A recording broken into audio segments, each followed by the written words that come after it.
I'm Katie, and you're listening to Knick Knack Goes to the Movies, the one-stop shop podcast for all things movies, TV, and pop culture. Turns out he's a major cinephile. They don't watch enough movies! It's a very simple formula! And here we go. It's been over 15 episodes since our last guest on Knick Knack Goes to the Movies, and after last week physically going to the movies, it was time to add a guest back into the fray. And not only is it our first guest in ages, she's also the one who picked out this week's topic.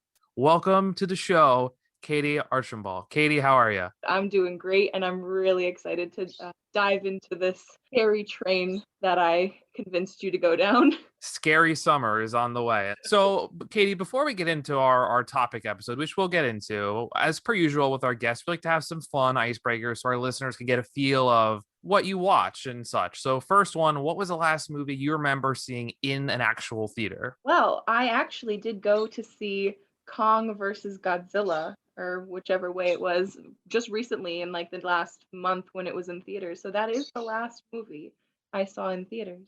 I'm surprised you movie ticket paid for that one. I mean, to be fair, I paid for A Quiet Place Part 2, which I didn't feel bad about, but I'm yours. A Quiet Place Part 2 wasn't out yet, and Kong and Godzilla was the best one that was in theaters at that time. So me and my partner were like, we want to go to the movies. Like, we want the movie experience back when we, had never gone to a movie together. So we were like, let's just go and do it. And it was all right. It was predictable for me, and I hate predictable movies. I knew there was going to be a type of Godzilla made by that irritating science dude. So I don't like to predict movies because they're so cliche and so just predictable. But that's why I like the Conjuring movies because they're not, in my opinion, as predictable as movies just in general.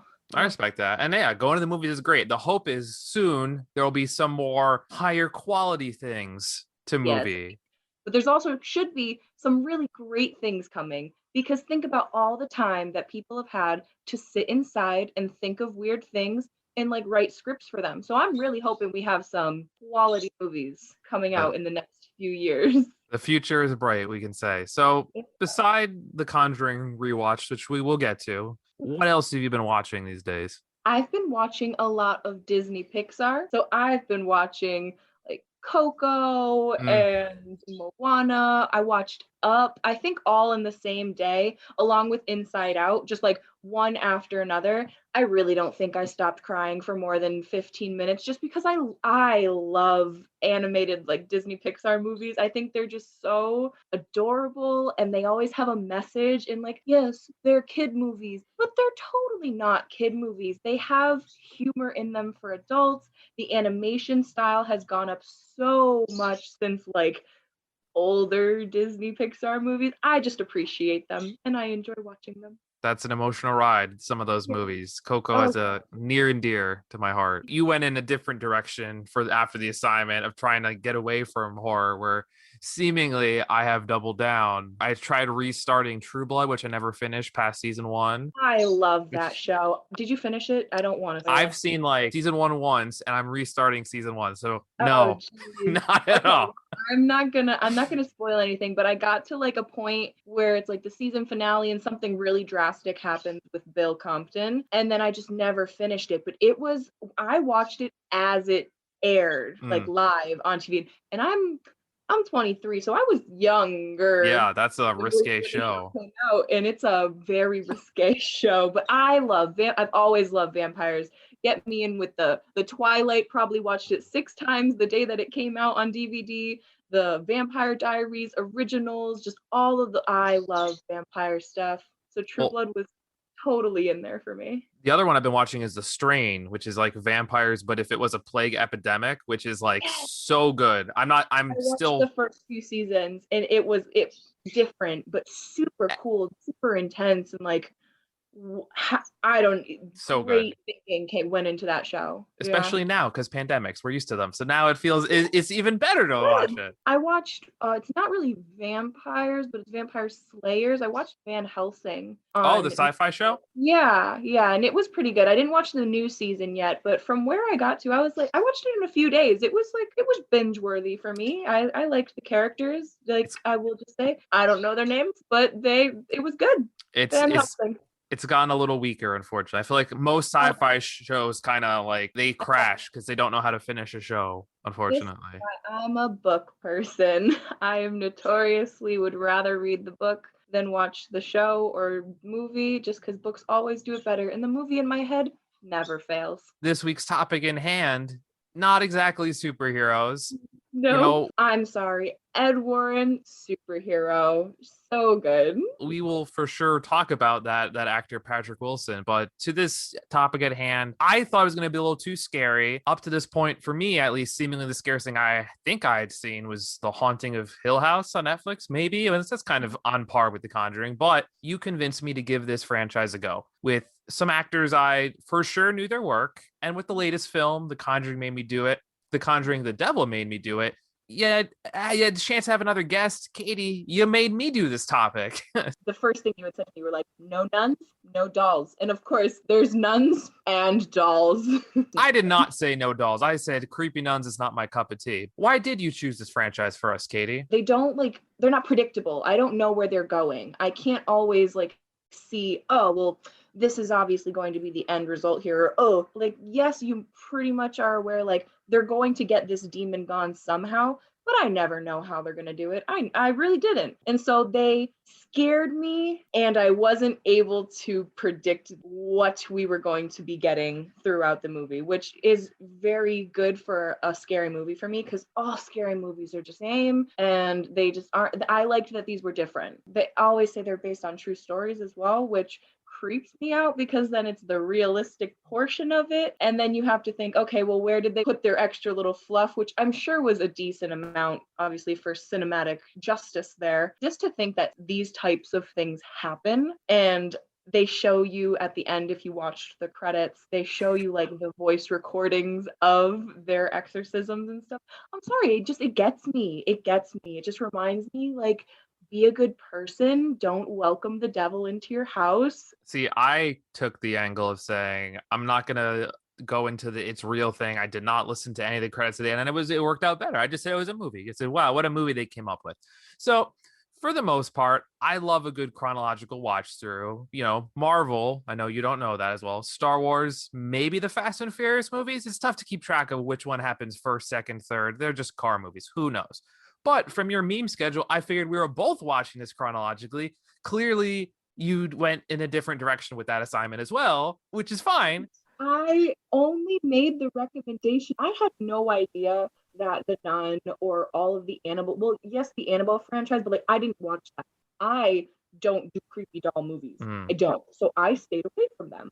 But having had seen the first two Conjurings, I knew like this is a good series. Like, and I was totally fine with just doing the first, they're like just the Conjurings. But now if we're gonna do the universe, we're doing the 8 movies, even though one of them really doesn't fit in at all. It was not good. From what I had already seen, going through chronologically, it made me feel like, yes, this is something that makes sense to do, but would I recommend it again?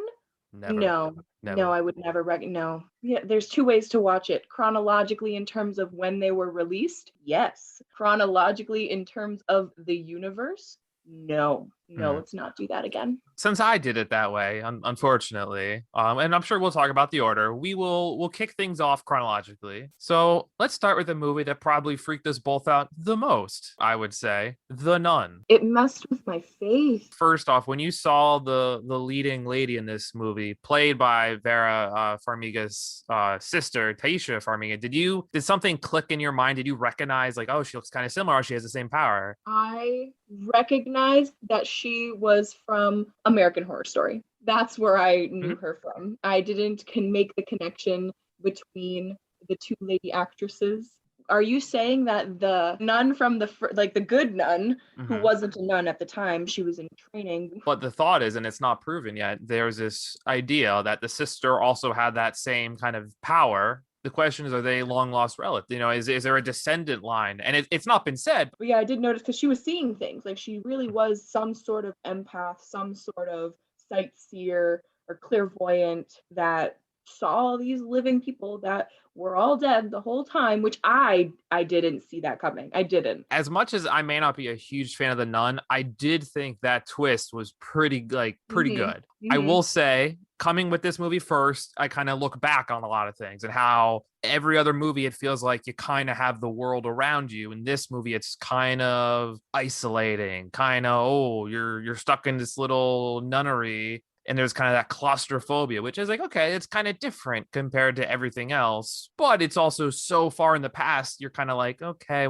I couldn't connect to it as much. The nun was this Valak character that we were seeing in the second Conjuring, and so this is its origin story, and this is where it came to be. So that I respected that portion of the movie, having been like, oh my gosh, this is where this demonic entity was brought forward, and then having thought that it was exorcised and it was gone, but in reality it went into the gentleman, Frenchie, yeah, right? Frenchie, when Lorraine and Ed Warren, like that connection was just, it totally brought together like why they did the exorcism on him and like how he got to be possessed by this demon, and that's the initial encounter that Lorraine has with this terrible, it was such a good backstory for what already had existed, just the creation of it. And yeah, that's something I appreciated then getting into like the first Conjuring movie, like coming into, oh, like that's Frenchie, like we just saw him in the Nun and now we're seeing him in the beginning of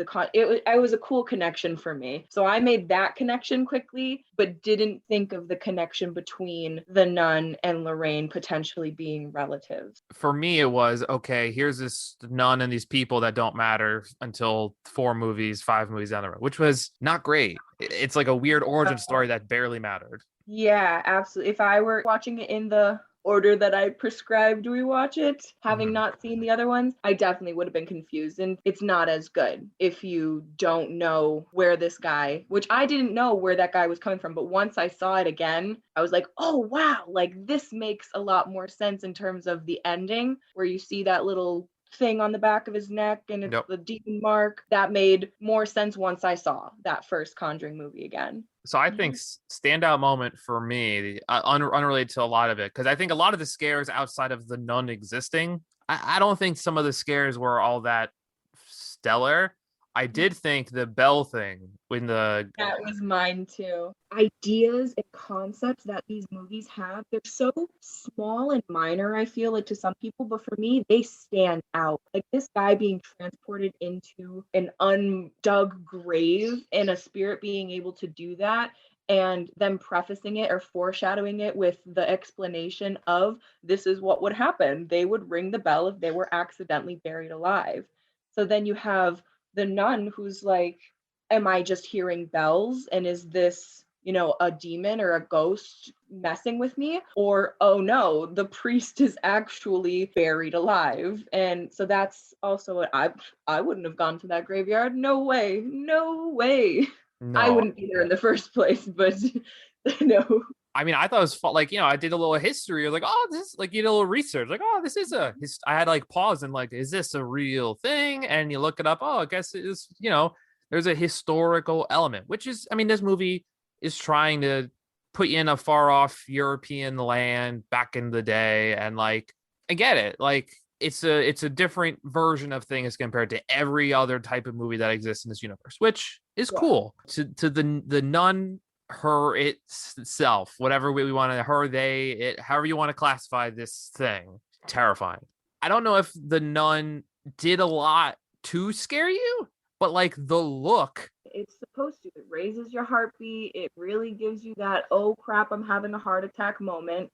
The addition of the sharp spiked teeth, the the sunken eyes.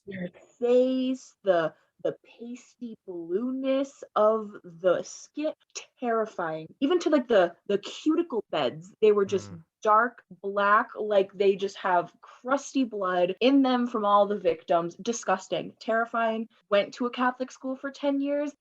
I can't do nuns. If there's one like nightmare fuel moment from this entire franchise, it wasn't that the nun did anything, just the existence. The embodiment of the nun. Thinking of and sorry, if this really did happen in our universe, in our reality, if Ed and Lorraine Warren actually saw this entity, did it take the shape of this nun when it was the defiler and the bringer of snakes or whatever Lorraine had said when she figured out its name? Like, why a nun? Why take on the form of something that is God representing?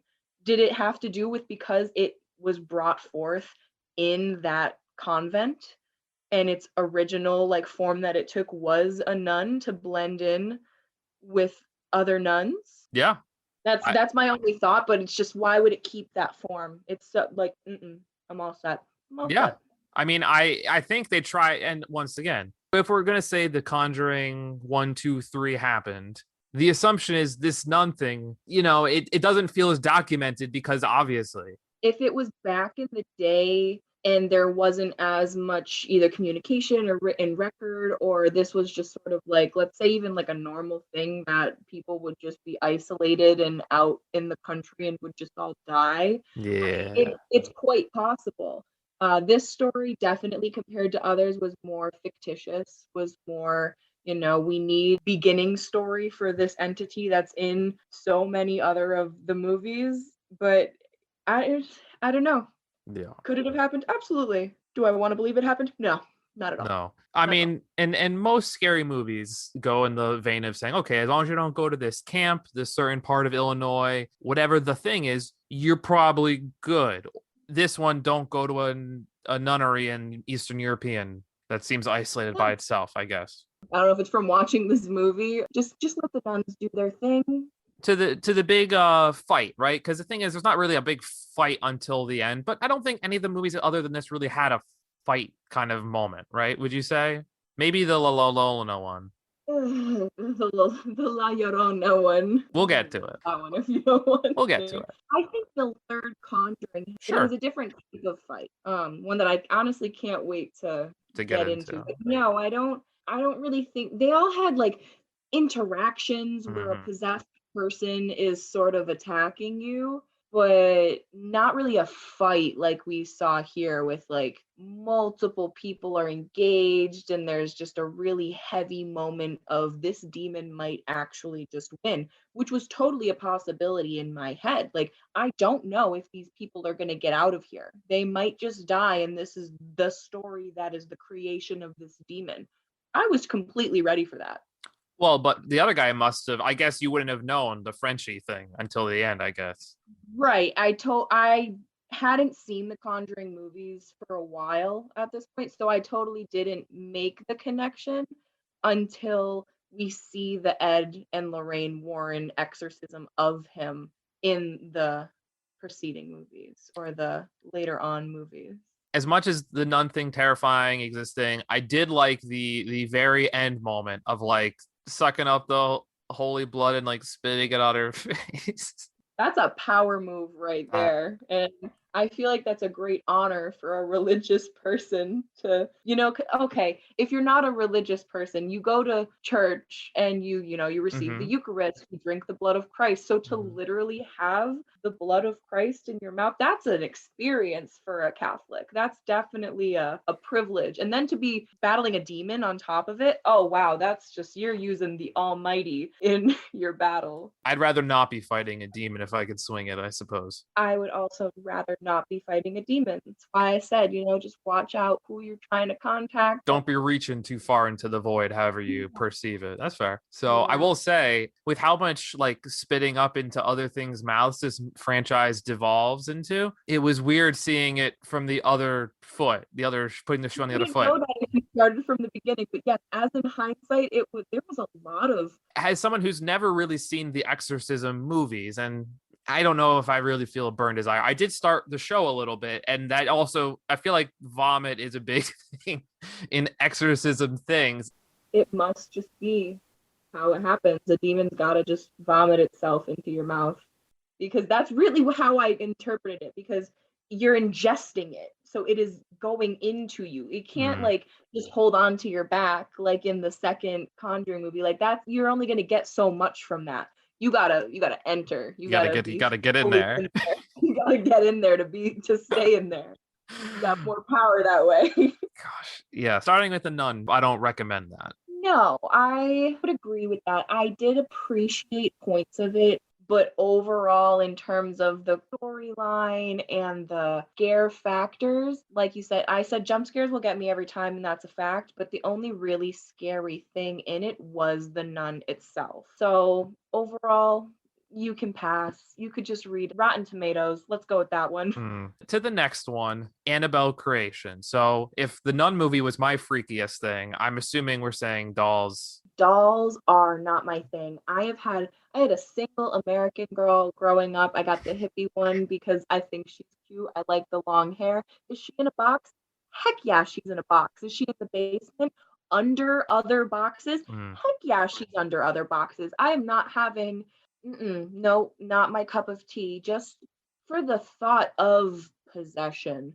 And it's not even from seeing the Annabelle movies. I neglected watching them, didn't want to watch them, hated watching them because I loved Barbies growing up. And now just thinking about how they could have been possessed and demonic, terrifying. No, thank you. I have some Funko Pops, but I have a Baby Yoda, but I feel pretty good about those things. Dolls. The moral of the story, before we get too deep into this, is don't own like 100 dolls, which clearly is a trend in the Annabelle movies. Not those antique looking collectibles that, one, you're not really going to let your kids play with because they probably cost a fortune, and two, they look creepy. They're creepy. Their eyes are glazed, their hair is fake looking, and they're always in like old timey outfits. Like that's just inviting an old demon into its little limbs. Oh, it's gross. You make a very good point. No, yeah, you can have maybe one that no, I wouldn't even do that. Than one that like your great grandmother had. No, that's even more, because you don't know. Even more likely to be possessed.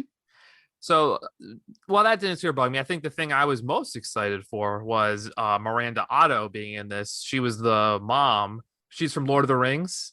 That's Eowyn from Lord of the Rings. Sabrina, she's in Sabrina, The Chilling Adventures of Sabrina. For me, that we talked about at least one of those on this podcast. So I've accepted. I've watched many things with Miranda Otto, apparently. Love it, but the mom wasn't in it enough.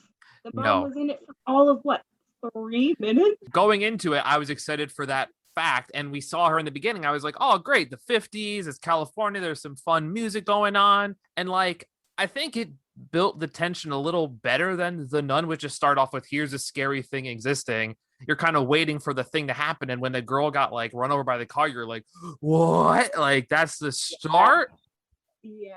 The tension didn't exist in The Nun. Now we see the dad is a doll maker. So he's the one that made the doll. So there's like, okay, I see that this dude made the doll. I didn't expect their kid to get hit by a car. But I mean, as soon as the mom said, oh, look, a car's coming, I was like, oh yeah, little girl's getting hit immediately. Little girl's getting hit. She's not making it out of this. So as someone who probably doesn't like jump scares, as you've said, this movie, I feel like did more of that, and they weren't as predictable as The Nun for jump scares. As someone who hates jump scares, did you feel that way? Oh my gosh. I honestly, all of the doll movies blend together for me because it's just doll movies. Oh no, this one was like literally the creation. I'm thinking of like the Annabelle movie, the original Annabelle. That one had some crazy jump scares for me. Yeah. This one, honestly, I'm trying to remember. Oh, like when her friend is like in the bottom of the stairs and the doll's there and it gets pulled backwards. Like, oh, that one got me because it's like, oh, now the doll's being sucked back to hell where it belongs. But no, it's just leaving somewhere in the house. But having like the little girl in the room where she ends up being like the sheet, and then the sheet is not a thing. Like even those things, they get me. It's so creepy. There's nothing under the sheet. See, I thought that was so good when I saw that, and I was like, because like I think it's like the first Halloween has a scene where there's a ghost sheet, and it has the guy's glasses, and the girl thinks it's her boyfriend, and surprise, it's Mike on it. Like that seems so goofy, but this was this, but like scarier because they're like, oh, this thing, and there's nothing. I liked it so much. I really tried to push down my fear and watch them as a critic and pull out points of cinematic beauty and Mm. all of these good qualities of the movie. And it did it. It did it. Even another jump scare that got me, and it was not even scary when the stuff's hitting the fan now, Mhm. and there's one of them that's stuck in the barn, and she's like up against the wall and she's freaking out, and then all of a sudden there's another girl that comes through the window to save her.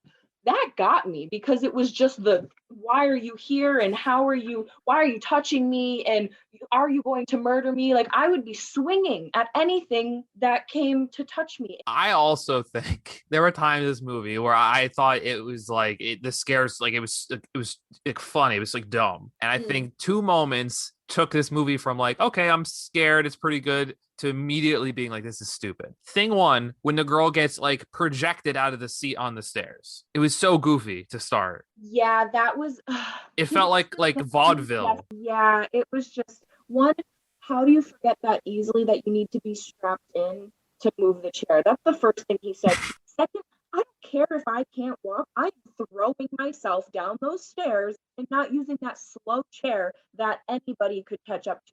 Just it was not, yeah, it was not, no. So her then being projectiled and then like thrown, I thought she died. I thought this was going to be like a Ouija type story where she's thrown off the balcony, but no, it was just she lived somehow.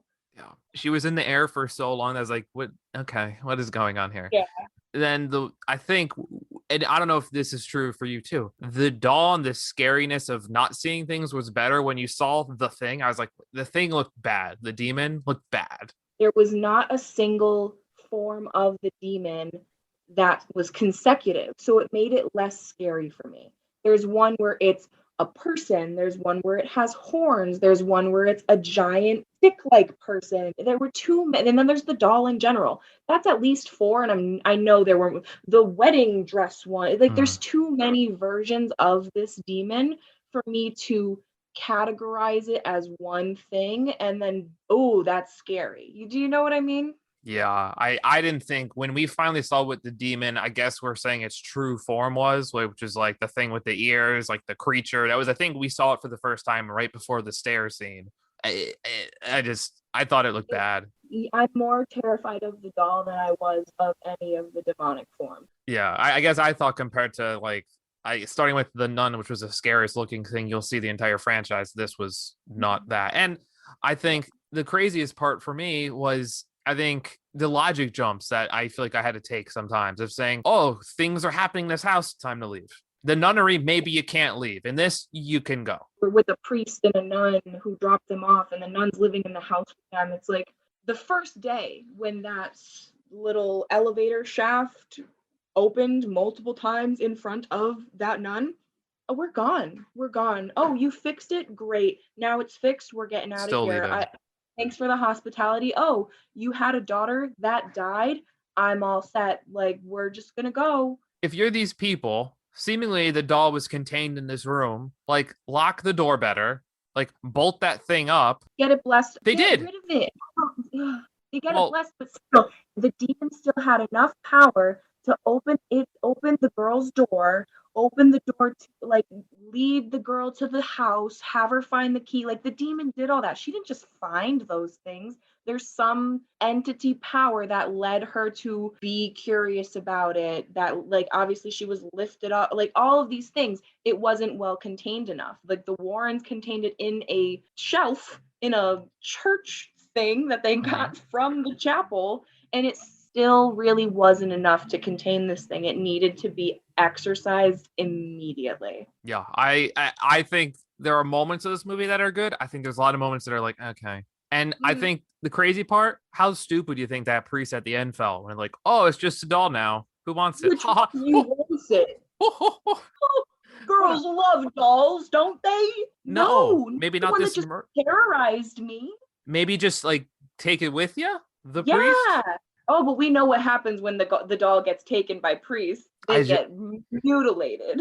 I just that there were some parts of this movie that were just like, ugh, I feel ugh. the Annabelle franchise had the most, like, you have the original, you know what you're working with. I need the prequel and the sequel to be solid with like timing, with what's happening where, and like casting even. I can't have plot holes that are that big in the movies, especially when you are going to be watching them in the order in which they happen. When they made Captain America, which takes place during World War II, they made that after like 3 or 4 movies. But like whenever Marvel's made things, be it forward or backward or who knows when they exist, it all feels like for the most part it makes a chronological sense. Where in here we're jumping through hoops to make it make sense sometimes with the doll franchise.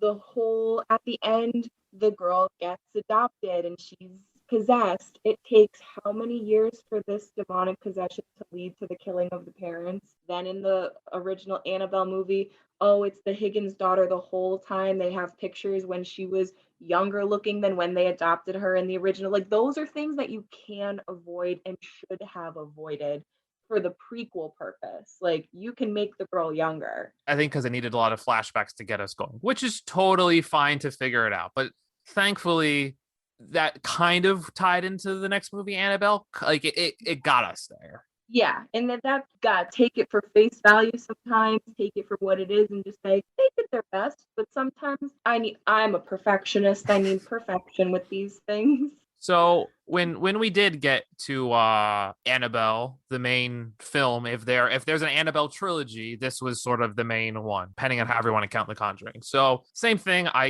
like to look at who's in the movies.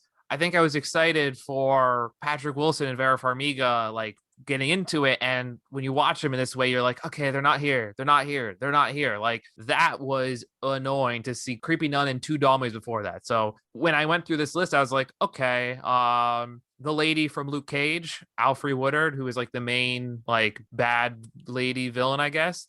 Cool, but it felt like I was like working hard to get to these. I hated the Annabelle movies. I will say it 15 times just because I don't do dolls. But again, I took it as a critic, and one of my favorite two things for Annabelle I absolutely loved. The mom's in the room and the door to the baby's room opens and there's a little girl standing there and she's like, how did you get in my house? The girl starts running at her, the door starts closing, and the woman runs into the room. That is beautiful. That is so good. It was scary enough having anyone run at you, but to have it be a time warp like that, absolutely fantastic. Ooh, ooh, that got me. It was so good. Don't get dolls. Get No, Funko Pops instead. Get Beanie Babies. Whatever you want. Don't get dolls. not even Beanie Babies. Anyone wants Beanie Babies, hit me up. I think that market, I think, is sadly Pokemon cards is still the rage. This is the part where my partner had been watching them with me a little bit, but this was the thing that threw him over the edge and made him be like, I am not watching any more of these movies with you, which was like, oh, okay. When the baby disappears and the doll is in the crib and the mom starts beating the doll on the side of the bed and then the doll becomes her child, like she was beating her child the whole time, that as a future mom would be the worst. I just killed my baby. Like, this doll manipulated her mind to the point where she made the baby look like a doll. And then once it turned, like, I was really like, she just killed her baby. Like, this woman's going to jail and she's going to end up hurting herself because she just murdered her child. But then the baby turned into a different doll and I was like, whew, okay, we're good. But for a minute there, I was absolutely like, how could they put this into a movie? How could they morally put this into a movie? Well, as another show that I just started called Them. Have you heard of Them on Amazon Prime? No, but I have Amazon Prime. No. Knowing that scene did that to you, there's a worse version of that scene in them. Think of like Lovecraft Country, but less fantastical horror and more like hardcore ghosts. And there's a scene that tops the scene that you were just horrified by in surprising fashion. There was a scene that if that scene messed you up, this would be worse. I was definitely doing a little like movie talk, like talking at the movie in this more. I don't really talk at movies. Like if I had seen The Conjuring in theaters, I don't think I would have been talking at it. But in this movie, I was like, come on, like get out of there, get out of there, come on. Being a bystander and as someone who's watching, like that's exactly what the director wants you to do. They want you to like think, how stupid can this person be? Just leave. Or like, how can you let this happen? Like just stop. Oh, like in Annabelle, the elevator door that keeps opening at the basement. That they did it like 4 times too. I'm like, take the stairs. Just take the stairs. Hold the button. Just do what I don't know, but that was a comical moment for me, but still like if that's happening to me, I'm terrified. I've hit the button. I've closed the doors and it's not moving. Why? What on the other side is like, gotcha. Or you're really tired. You've had a long day at work. You're so tired. You don't even know what you're pressing. Oh my God.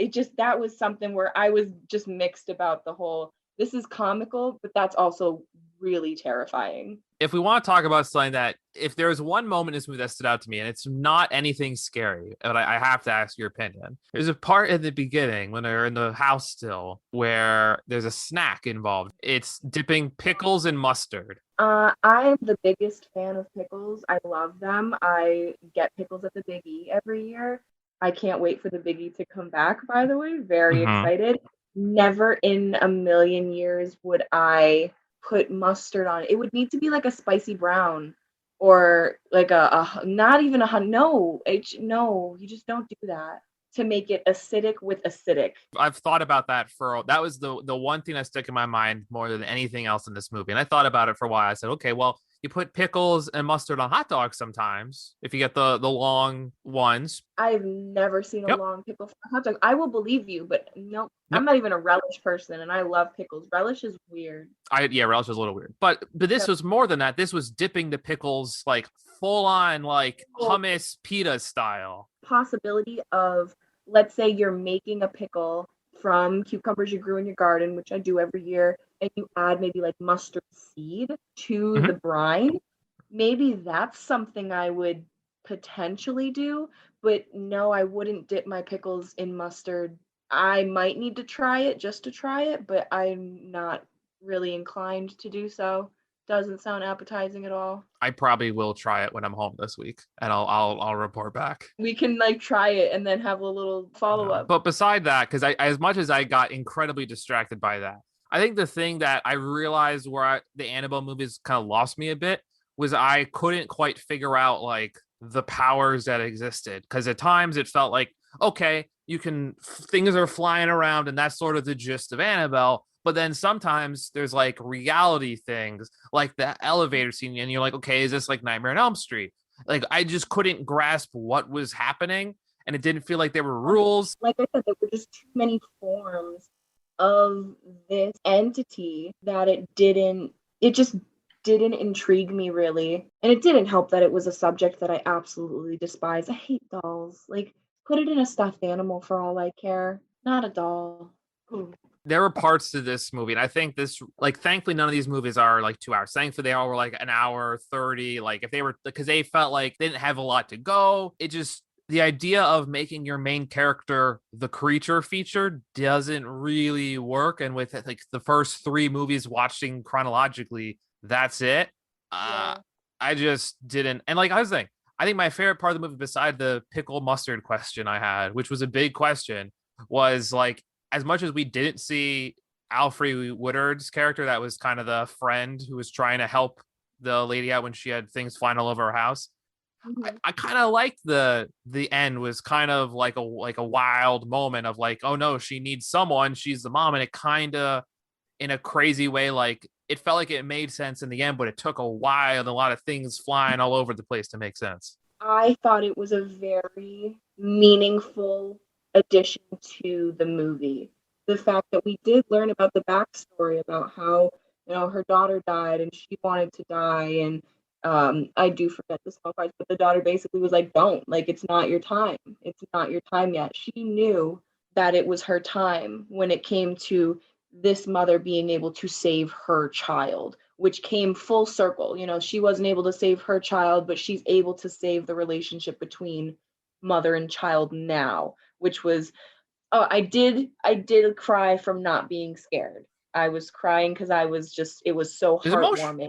It's Yeah, it emotional. was emotional. It And I was. think some of the best horror movies, which is I think why we'll get more into some of the Conjuring movies comparatively, the emotional angle, like unless it's like a dumb horror movie that you're just getting through. When Jason goes to space, it's just a dumb movie. Like there's not a lot in it. But Yeah.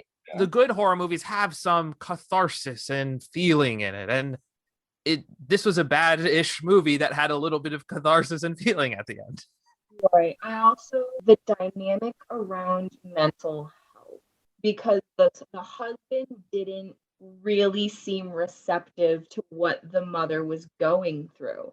She was literally experiencing these, to a normal person, mental episodes, and he just wrote it off like she's going crazy. I'm gonna leave her. Like she's just acting like, from all, like, it must be post-traumatic stress and just not taking it seriously, which, even when it doesn't have to do with demonic possession and hauntings, mental health is important, and you Mm-hmm. definitely need to communicate with your partners and your care team, because mental health is important. I think part of that is also in due to like the time period being in the Absolutely. 60s, like it's not good, obviously, but that, I mean, and that's any like horror period piece. As much as like when you like, if you're watching Goosebumps and the kid's like, oh, there's something under my bed, and the mom's like, oh no, there's not, but there is. But like when you watch like the period piece ones, they're normally more aggressive in the horror genre, and like people are really like, oh, what's wrong with y'all? What are you doing? There's nothing there. Get Yeah. out of here, or whatever people said back in the day. I'm walking here, all that good stuff. It's the Jersey in me. It's the, I guess, Massachusetts in you.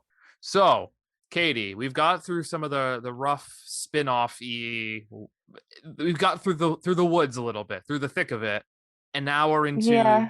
the meat of the franchise. And not only the meat, but the first one that kicked the whole thing off way back in 2013, where they were throwing like 2 or 3 of these movies out a minute in the 17s, 18s, and 19s. Yeah, this was where it really all started. And to this day, I'd like, spoiler alert, the first Conjuring is my number one. I absolutely think it is great. I love the story progression, the character development, being able to have not only the something's happening in this house, but learning about the family itself, just how they brought the family dynamics into the movie, seeing how they came together, seeing how they, even the way that they like played. I love family dynamics, and I love that they made it such an integral part of the movie. 100%. And I think the big thing I was always waiting for was, like I said, Vera Farmiga, Patrick Wilson. Vera Farmiga, maybe you saw her in the worst of the Godzilla movies. Maybe you haven't. Obviously, her big thing is Bates Motel.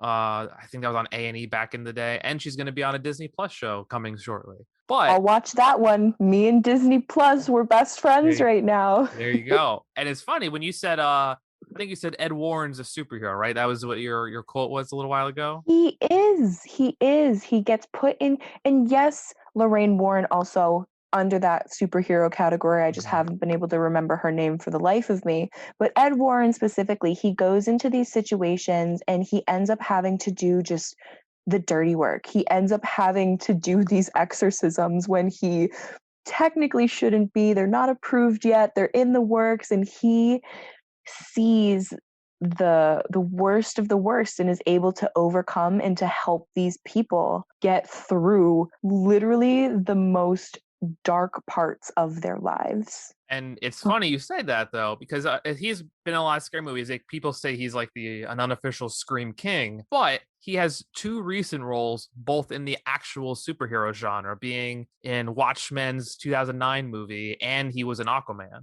So Aquaman is my favorite, and I still haven't seen the movie. So thank you, and I will watch Aquaman next.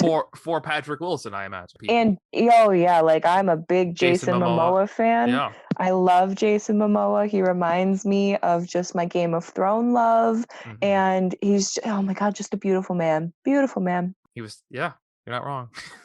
No, and I know people don't really like Aquaman because they're like, oh, he talks to dolphins. What else can he do? Oh. I love Aquaman. I don't even care that I don't like superheroes, and that's probably why I like Aquaman, because he's like the underrated superhero. To be fair, non-blonde Aquaman is like, they made Aquaman cool because Aquaman was very uncool. He looks Aquaman cool. Is always cool to me. I love him. Blonde, orange spandex, like oldies Aquaman is not it. Well, that Not brings me bussin'. to like Mermaid Man and Barnacle Boy from SpongeBob. Like he totally that's like different. Mermaid Man is totally just old Aquaman. Like that's a thing. Yeah, That's gotta be a thing. But it's goofy, so it works there. Where real Aquaman wasn't, I don't think, intended to be goofy. No. They just did it wrong. Jason Momoa makes it cool, thankfully. Jason Momoa makes everything cool. He really does. He really does. So, like that commercial that was in the Super Bowl where he like takes off his arms and then takes off his hair. I love that commercial too. I'm still just like, wow, that's great that they did that to him, and he let them do that though. Like that's funny. That's really funny that he just don't have the abs. He don't have the buffness. He can't. But funny commercial. Funny. So I think one thing I noticed, and you're a bit of a music person as well, there's a lot of good music in the main Conjuring movies. Like, and not just saying like orchestral, like the music feels like it adds. I feel like I added like a couple songs from the movies because like to my Spotify because of the movie. Yeah, there definitely is. I think music has a lot to do with scary movies just in general, and you can take it multiple ways. You have there's the change in the music, you know something scary is going to happen, now you're bracing yourself. Or you have there's no music right now, and I'm totally going on the orchestra part, even though you're like, no, the other music, orchestra parts, there's no music at all, and you're waiting for it, and then the jump scare comes, and there's the scary crescendo of just flutes and drums and just the scariest noises you could ever imagine, and it just intensifies the scare. Yeah, what's your opinion? I'm going to ask you a question. What's your opinion of the music? Would you prefer like the silence, or would you prefer the change in the ominous music begins? Well, I was actually going to talk about like the music that doesn't necessarily matter to the scares, but builds on like the either scene setting or like emotional catharsis parts. Like the one that's coming to mind recently, because I feel like I've listened to it a lot now since, is from the second Conjuring when they're leaving, when they think they failed, the I Started a Joke song. I like that. Like it's like kind of sad, somber, like you know, they think it's all made up and it kind of fits, and then they have that like catch 22 aha moment. Like the music with words parts added to like the non-scare emotional part. But to answer your question, the silence I think is okay. I think the music is better to honestly play like with you, like it fakes you out with sounds, and then the real one happens in the silence. Like I will say though, and I don't want to go back to The Nun too much because I don't like it, but when you think of music and these movies, nothing is more absolutely frustrating than the big like wow in The Nun. Yeah, I'm all set. Like that. Come on, and that's also ruined it. It ruined it because it's like that's what you're going with. That's what you decided is going to be your scare music. Like that's so incompatible. Like I don't need that. I don't need that. That bugged me, and I honestly like that was the one thing that made it comedic was this stupid wah sound. I would rather have like the chorus, like the church chorus, but scary, shrill sounding. I don't really want to imitate it, but like I'm gonna try. Oh, good. I'm not gonna then. Good. I think I get the gist. Just that terrifying, like high-pitched young boy that hasn't hit puberty sound. Ooh, yeah, like Yeah. Yeah. See, you can do There you go. it. I didn't want to blow out the microphone with it. I still have a little falsetto in my voice, even though I'm aging No, out of don't it do real that. quick. So like you said, the family dynamic is so much better than anything I had seen up to this point. And I was annoyed Mhm. that there was like these little teases. You'd hear a voiceover of Patrick Wilson, or you'd see a photo of Vera Farmiga, and like you wouldn't have it. And when we finally got to them doing the thing, and I actually kind of liked it because I really the closest thing to this I had seen was some American Horror Stories like Murder Mhm. House and the demon part of season 2, which also had a nun. how about how Mhm. about Yeah. that? Yeah. But that nun was what's her is that Kathy Bates? No, the possessed one was like the one who was pure of heart. Oh, yeah. Oh my, just still. They always have to go for the good ones, don't they? They can't go for Like, the bad one because they're already corrupt, so it doesn't. yeah, but then wouldn't you would think that if you go for one of the corrupt ones though and you possess them, they're already like evil. That's not their job. Like the job done. Let's on to the next one. True. It's like when you If you send just emails. If your email's done, you don't need to resend another email. You just find a new email. But it was very much like some of those movies. You know, I thought The Haunting of Hill House was pretty scary, but the emotional side of it was like so good.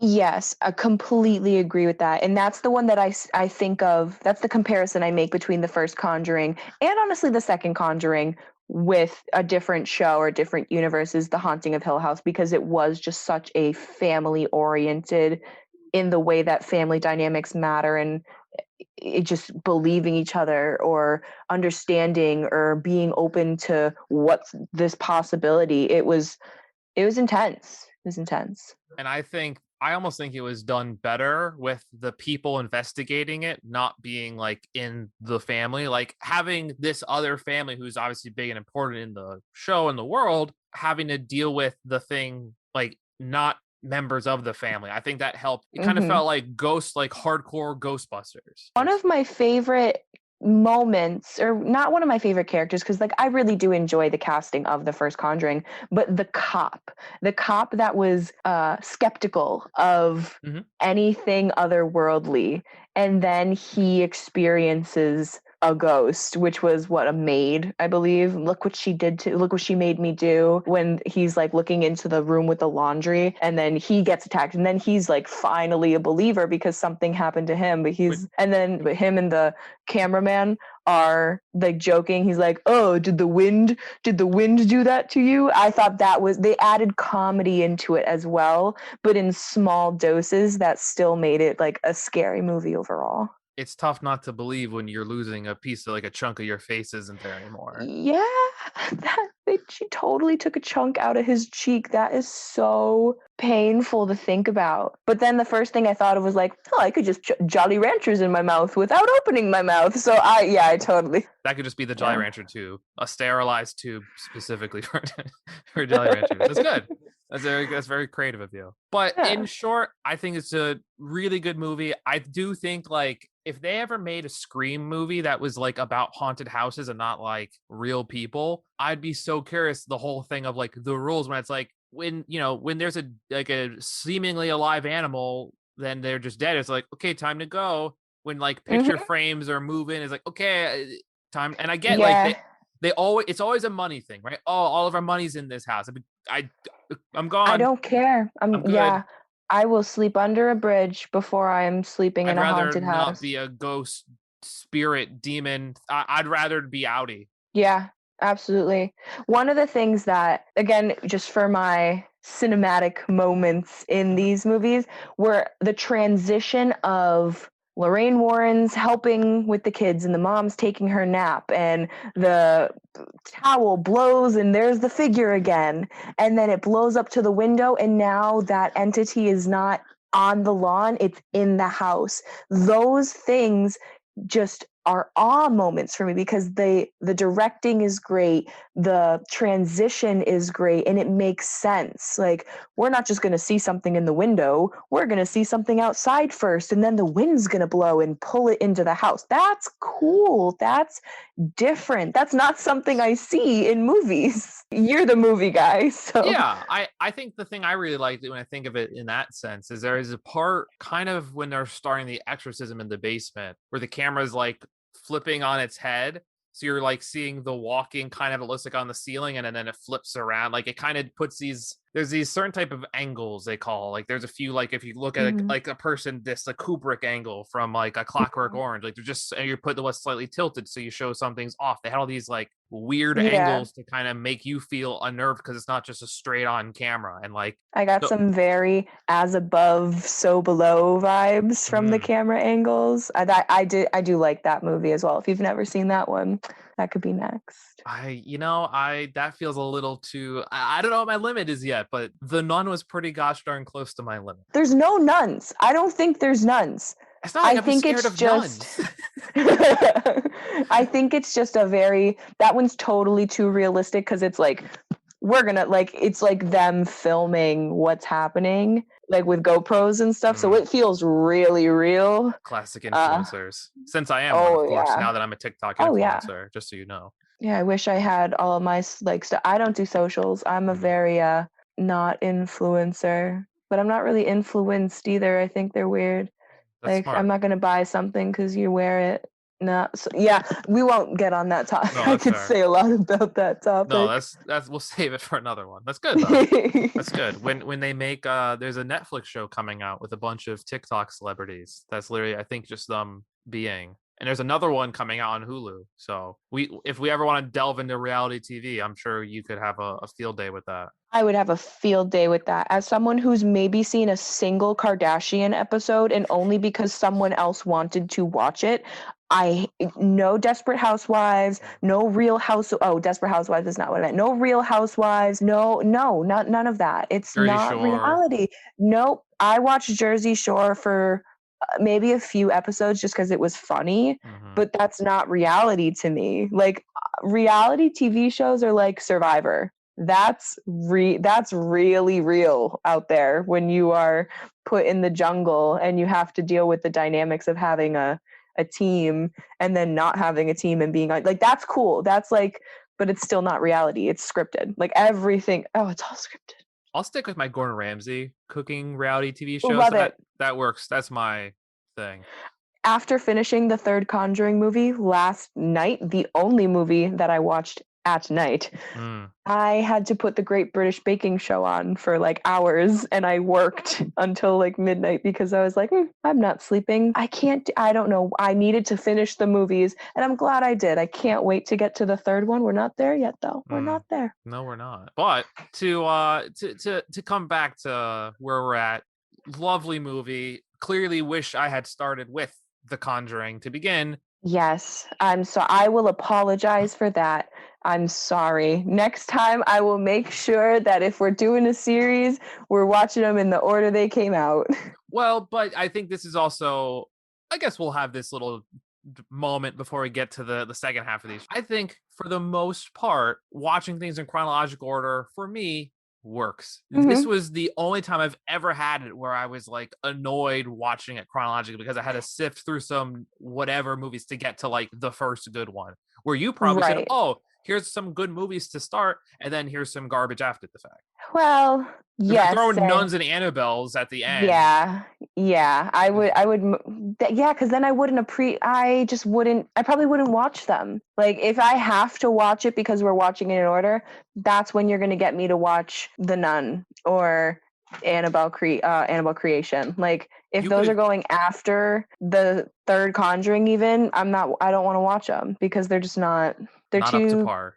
yeah, they're too creepy, not what I want to watch, and we were going to watch The Conjurings, so these are no longer The Conjurings. Mm. They don't need to be seen. Hey listeners, we had an awesome conversation, Katie and I, all about the Conjuring series. So awesome, in fact, that we could not fit an almost 2.5 hour conversation into one episode. So part one covered the first four Conjuring movies. Come back next week for the last 4, as well as our fun rankings list of this new and exciting 8-film horror franchise. You don't want to miss it. See you next week. In true UMass Sports Network fashion, I'll say, back to you in the booth, Nick. Are you not entertained? I think this is going to be the beginning of a beautiful friendship. I don't like goodbyes. Let's just call this see you later.